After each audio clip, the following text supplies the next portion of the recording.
Բարև ձեզ սիրելի հայրենակիցներ, սիրելի հետևորդներ, հարգելիներս, ձեզ ուզում եմ տեղեկացնել, որ այս պահին մենք զրուցելու ենք Զավեն Հովհաննիսյանի հետ։ Զավեն Հովհաննիսյանը 14-ամյա Նարեկ Հովհաննիսյանի եղբայրն է։ Հիշեցնեմ, որ 1 տարի 9 ամիս առաջ Էջմիածնի թիվ 5 դպրոցում տեղի էր ունեցել միջադեպ ծեծկռտուք։ Ձեր եղբայրը Նարեկը կյանքի հետ անհամատեղելի վնասվածքներ էր ստացել և ցավոք սրտի բժիշկներին չհաջողվեց փրկելու Նարեկի կյանքը։ Ես գիտեմ, որ հիմա դատական քաշքշուկների մեջ եք և ունեք նաև դատաբժշկական փորձագիտական եզրակացության պատասխանները, որի հետ կա անհամաձայնություն ձեր մասով։ Պիտի խնդրեմ ետ գնանք այդ օրը և մանրամասնենք, թե ինչ էր տեղի ունեցել, ինչ դեպքեր իրականում տեղի ունեցել, որովհետև դպրոցի տնօրեն Գայանե Սաֆարյանը շեշտում էր, որ եղել է ընդամենը մի փոքրիկ քրմշտոց։ Դեպքը տեղի ունեցել տարի 9 ամիս առաջ նոյեմբերի 17-ին։ Չգիտեմ ոնց համակագրում Գայանե Սաֆարյանը, որ եղել է հրմշտոց, բայց անձամբ ես չեմ տեսել այդ տեսագրությունը, հայրս է տեսել։ Ու հայրս տեսել է, որ մոտ 30 աշակերտների գլխի վրայով իմ աղբերը սենց ասած թռնում է այս կողմից այն կողմ, դուպլեքս շարժման սենց ասած հետևանքով, որ իրականացրել է տվյալ դպրոցի փոխտնօրենի որդին Արայիկ Կարապետյանը, սենց ասած կռիվը եղել է 3 անձի միջև, Արայիկ Կարապետյանի, Մելիք Կոնդյանի, երրորդի անունը տարի 9 ամիս անցել, բայց դեռ մենք չգիտենք երրորդի անունը, բայց գիտենք, որ 3 հոգի են եղել։ Ընդհանրապես չի խոսվում որևէ տեղեկություն, որ ով է երրորդ անձը, չկա։ Երրորդ անձի մասին ոչ մի տեղեկություններ չունենք։ Հիմա ինչ փուլի եք հասել եւ ինչ։ Հիմա այն փուլին ենք հասել, որ կարողանում են կոծկել ամեն ինչ, կարողանում են ամեն ինչ սարքել։ Առաջի դատաբժշկական պատասխանները երբ տվեցին, տեսանք, որ այնտեղ ամբողջովին սուտ հիմքերի վրա է տրված այդ փորձաքննությունը, որովհետև բժիշկները մեզ թուղթ էին տվել, բժիշկները մեզ ասել էին, որ սենց ասած եղել է թոքի սալջարդ։ Մենք այդ փաստաթղթերը մենք հրապարակեցինք, տեսան, որ եղել է թոքի սալջարդ։ Բայց առաջինը եղավ կեղծիկ, բողոքեցինք, բողոքեցինք նաև դատաբժշկի դեմ, գլխավոր դատաբժշկի դեմ, նշանակեցին երկրորդ փորձաքննություն, երկրորդ փորձաքննությունը սկսվեց ու որ դատաբժշկի դեմ մենք բողոք էինք, սենց ասած, իրականացրել, էլի նույն դատաբժիշկն էր, գլխավորը իրենց մեջ, չգիտեմ ինչն են հաշվի առել, ինչը հաշվի չեն առել, բայց ոչ մի անկետայի մեջ չի կարող գրված լինի, որ իմ աղբերը ամսեկանից կամ մի տարեկանից ունեցել է շնչառական պրոբլեմներ։ Ես այնպիսի ծնողներ ունեմ, որ մենք խնդիր ունենանք, թե չունենանք, պարտադիր գնում ենք բուժզնման։ Թեթև հազից, թեթև տաքությունից, թեթև գրիպից։ Այսինքն ինչ նկատի ունեմ Նարեկը, մինչ 14 տարեկանը գնացել եք, անընդհատ ստուգումներ եք անցել և որևէ խնդիր չի հայտնաբերվել։ Ոչ մի խնդիր չի հայտնաբերվել, տնօրենը, որ անդադար մատնանշում է երեխան խնդիրներ ա ունեցել, ֆիզկուլտի համար թուղթ չեն բերել, չգիտեմ ինչից է եզրակացրել, բայց իմ աղբերը խնդիր ունեցել է ոչ թոքի հետ կապված կամ ոչ ինչ-որ խնդրի հետ կապված։ Խնդիրը աղբորս եղել է էպիլեպսիա, բարձրաձայնում եմ հիմա, բայց այդ էպիլեպսիան արդեն անցել էր։ Արաբգիրում եղբայրս եղել է դիսպանսեր հիվանդ։ 14 տարեկանում աղբերս, երբ տնօրենը այդքան բանը ասում է, հաշվի չի առնում, որ այս երեխան ամեն 2 ամիսը մեկ գնացել է ստուգման, 13 տարեկանից այս երեխայի մոտ հիվանդությունը հերքվել է արդեն։ Այս երեխան արդեն սենց ասած այդ էպիլեպսիան էլ չի ունեցել։ Ինքը չգիտի աղբերս ինչ խնդիր է ունեցել, բայց միայն մատնանշում է, որ խնդիր է ունեցել, բայց մի հատ նայեք ինչ խնդիր է ունեցել։ Ես հիշում եմ, մենք լուսաբանում էինք այդ օրերին էլ դեպքը եւ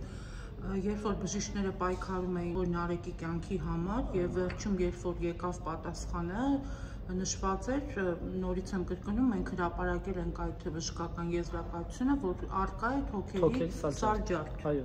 Հիմա մենք ինչի մասին ենք էլ խոսում, կամ Գայանե Սաֆարյանը ինչ հիմքով է ինքը նման հայտարարություն։ Դե ինքը այն հիմքով է խոսում, որ երևի չի ուզում սենց վաղ հասակում աթոռը լքի, զբաղվի տնային տնտեսությամբ։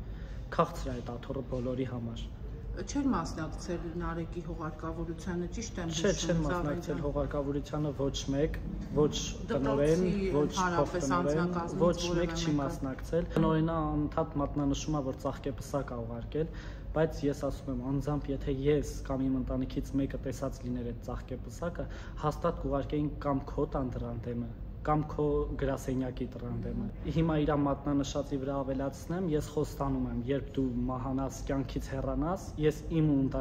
ընտանիքի կողմից մի մեծ ծաղկեպսակ հաստատ կուղարկեմ ձեր դռան դիմաց։ Արիկի հուղարկավորության ժամանակ կարծեմ նրա նախկին դպրոցի դասղեկներ, հա, ճիշտ եմ հիշում, որ մեր ասենց ասած վաղար շաբաթի թիվ 11 հիմնական դպրոցի ամբողջ անձնակազմը, ով դասավանդել է կամ չի դասավանդել, բոլորը ներկա են եղել իմ աղբոր հուղարկավորությանը։ Անգամ իմ եղբոր դասղեկը 11-րդ դպրոցի դասղեկը այդ ժամանակ Հայաստանում չի եղել, եղել է կարծեմ Փարիզում է եղել։ Ինքը սենց ասած կարար չգար, բայց ինքը իր ամբողջ գործերը թողեց, շրջագայում էր ինքը ամբողջ աշխարհով, բայց նա կարողացավ սենց ասած Փարիզից վերադառնալ Հայաստան, որ մասնակցի իր աշակերտի հուղարկավորությանը։ Հիմա դուք պայքարում եք, որպեսզի հասնեք արդարադատության եւ պայքարում եք, որպեսզի մեղավորները պատժվեն եւ մենք պայքարում ենք, սենց ասած, որ հասնենք արդարության։ Գայանե Սաֆարյանը, Բժիշկ Կոնդյանը պայքարում են, որ կարողանան ամեն ինչ կոծկել։ Չգիտեմ փողի միջոցով, թե ամեն մեկին ինչ-որ մի բան խոստանալու միջոցով։ Բայց իրանք մոռանում են, երբ որ իրանք կանգնեն, հա, այդ մարդկանց դիմաց, կարող է ինչ-որ բան իրանց փողը նշանակություն ունենա, բայց երբ կանգնեն մեր դիմաց, հաստատ իրանց փողերը մեր համար այդ նշանակություն չի ունենա։ Զավեն ջան, ես կխնդրեի մենք նորից դեպքին էլի անդրադառնանք, կներեք, որ պիտի էլի փորփրեմ, բայց ստիպված եմ, որովհետև քանի որ տնօրենը նույն Գայանե Սաֆարյանը մատնանշում էր, հայտարարում էր, թմկահարում էր, որ ընդամենը մի փոքրիկ հրմշտոց է տեղի ունեցել, ես կուզենայի մենք մի փոքր ետ գնայինք եւ եւս մեկ անգամ այդ խնդրին անդրադառնանք, հա, ինչից էր ստեղծվել կոնֆլիկտը եւ որն էր եղել բուն պատճառը։ Կարծեմ ինչ որ արաբարից էր այդ ամենը խնդիրները ծագել էին արաբարից հետո, ինչն էր եղել պատճառը, ինչ կոնֆլիկտ էր եղել տղաների միջև եւ հիմնական դերակատարները արդեն ասացի, եղել է փոխտնօրենի տղան եւ Բժիշկ Կոնդյանի թոռը Մելիք Կոնդյանը։ Այո։ Սենց ասած, հա, կռիվը եղել է արաբարի պատճառով։ Երկու դասարան, 10-րդ դասարանի աշակերտները եղբայրս Արայով է դիմել, ինչի համար, որովհետեւ սենց ասած Արայք Կարապետյանը, Մելիք Կոնդյանը գնդակ են նետել աղջիկների ուղղությամբ, իսկ եղբայրս սենց ասած ով արժանացել է բոլորի կողմից հարգանքի, տեսել է, որ անարդարություն կա, էլի, ուտեղ ասել է, անարգանք կա աղջիկների նկատմամբ, ուտեղ ասել է արա չեք տենում, ստեղ աղջիկներ կան։ Այդ բառից է, սենց ասած հիմնական կռիվը սկսել, թե դու ով ես, որ կարենաս մեզ այսքան մարդու մոտ արա ասես։ Անցել են պատժիչ գործողություններ։ Այո, իմ աղբերը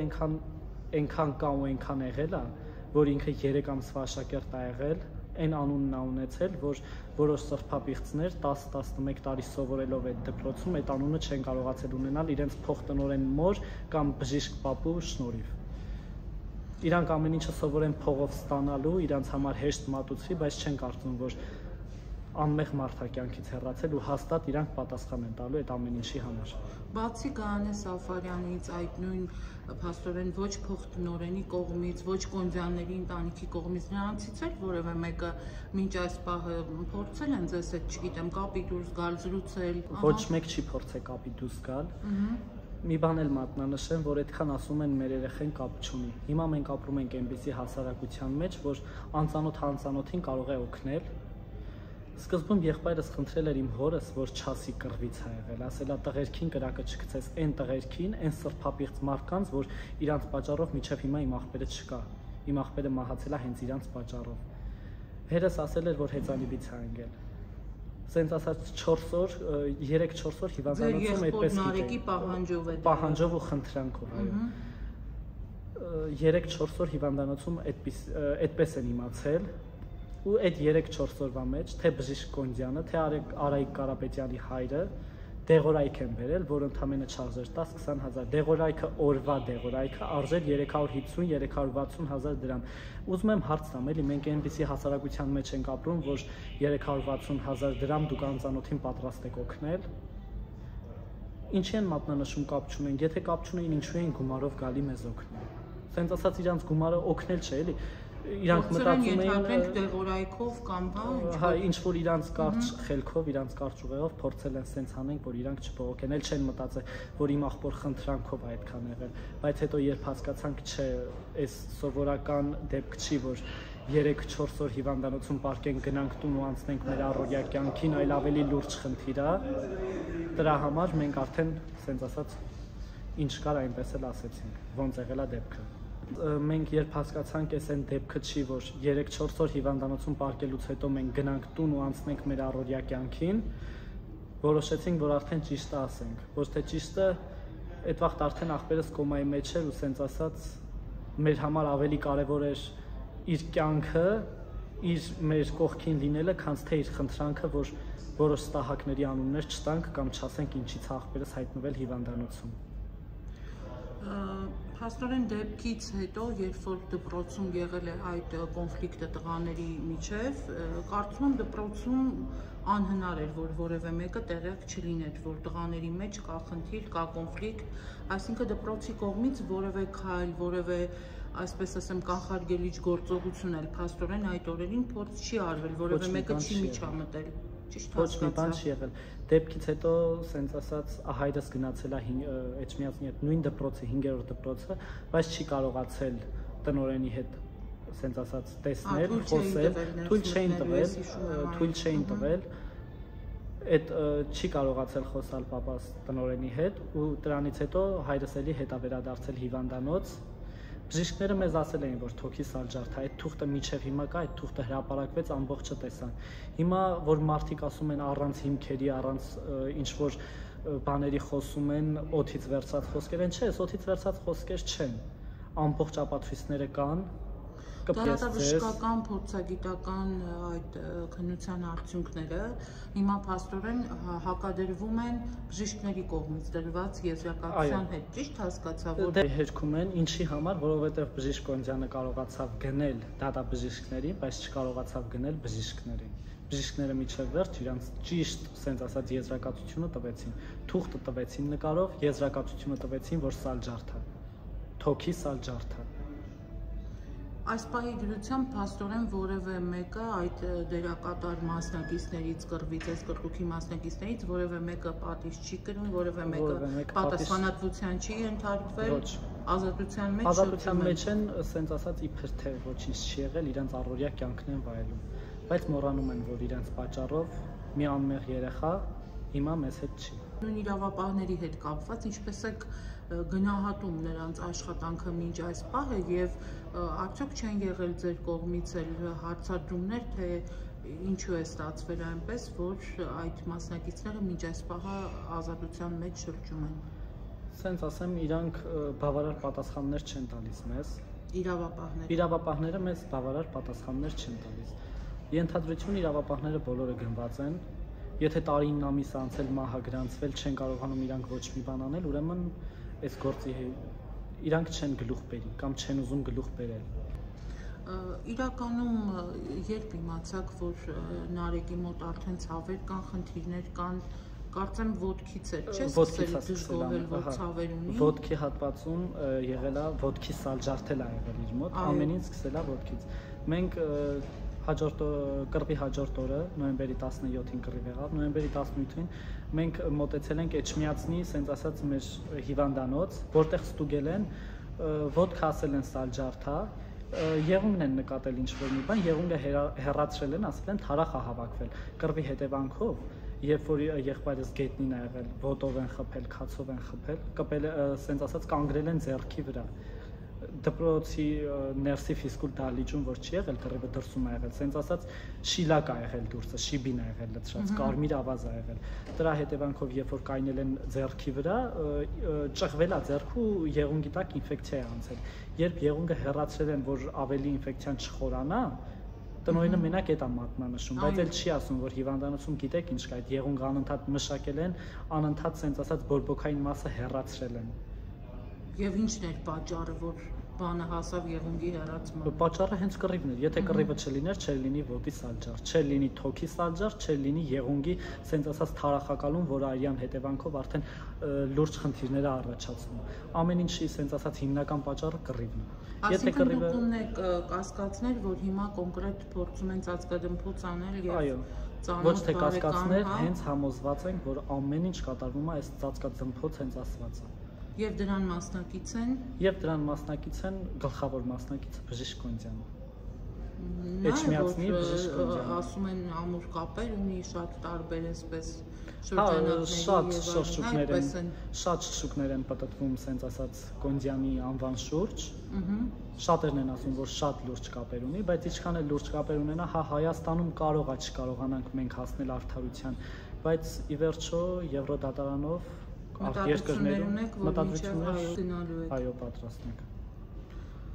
Սենց ասած, այս գործը եթե ուզում են փակվի, մի դեպքում կփակվի, երկու դեպքում կփակվի, կամ երբ որ մենք հասնենք արդարության,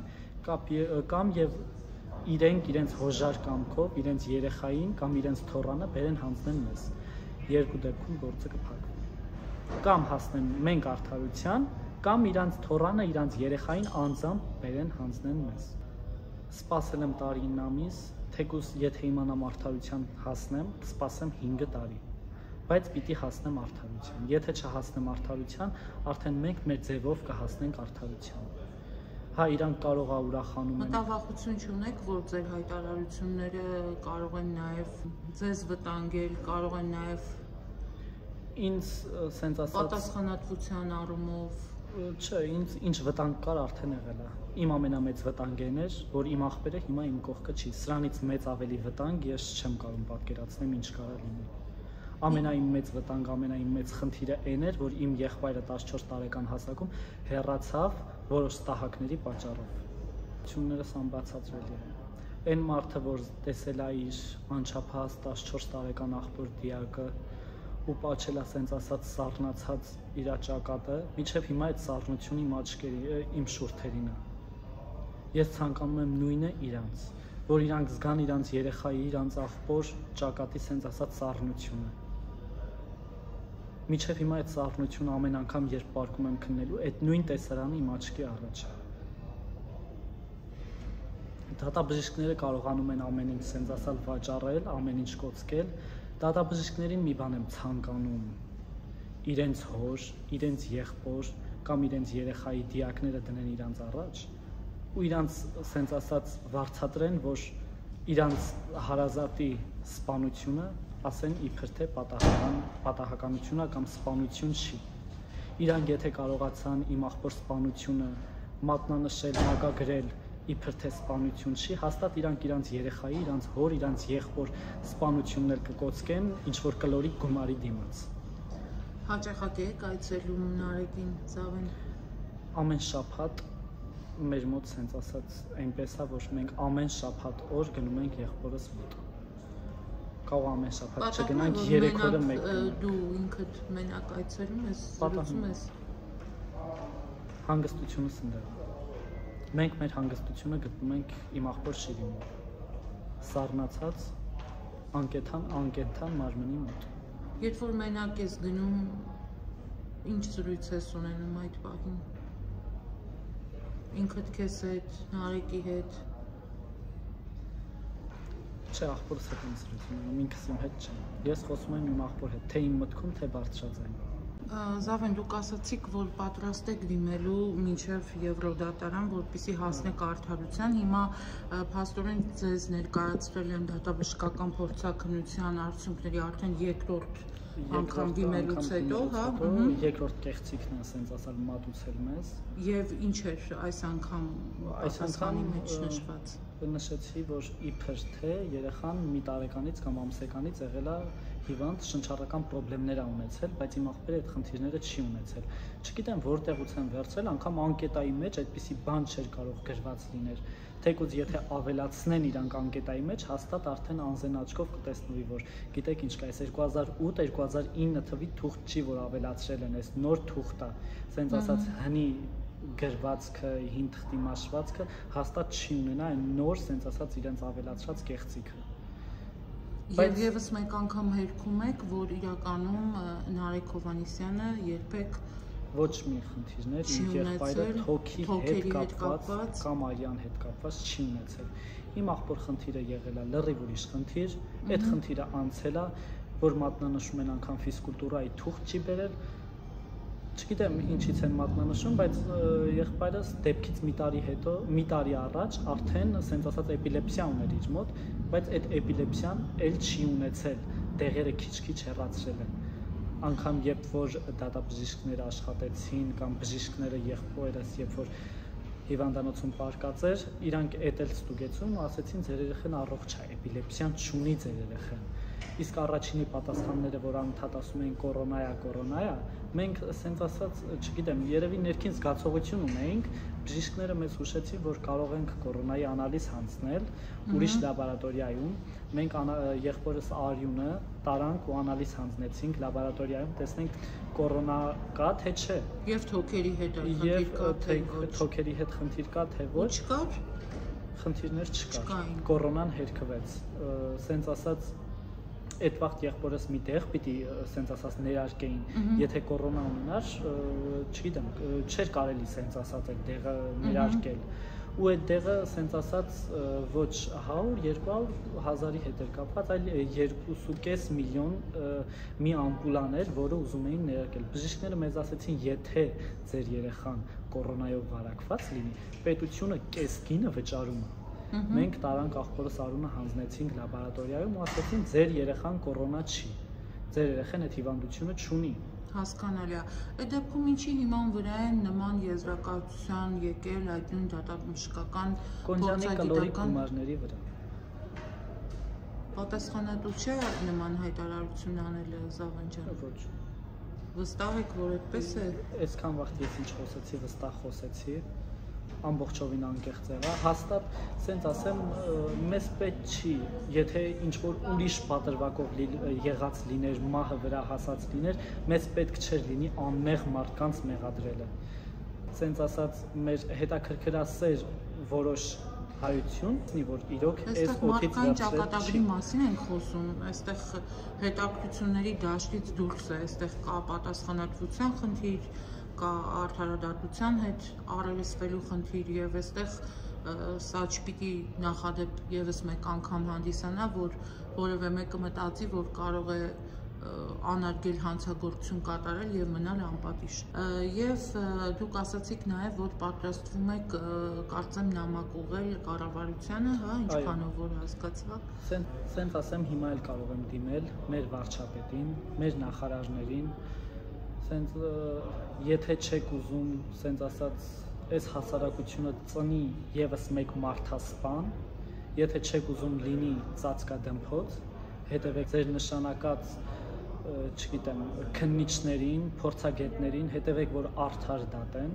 որ այս հասարակությունը չծնի եւս մեկ մարդասպան կամ եւս մի անգամ լինի ծածկադմփոց այս հասարակության մեջ։ Այս այն դեպքը չի, որ լինի ծածկադմփոց։ Այս այն դեպքն է, որ կարողանանք մենք հասնենք արդարության։ Դուք հիմա Զավեն անհաշտ եք ինքներդ ձեզ հետ ապրում, ճիշտ հասկացա։ Այո։ Ոնց կարող ենք հաշտ ապրել, երբ որ իմ եղբայրը հեռացել է կյանքից, բայց իրեն կյանքից զրկողները մինչ առեսօր սենց ասած զբաղվում են իրանց սովորական առօրյա կյանքով։ Այսինքն չեք կարողանում որևէ կերպ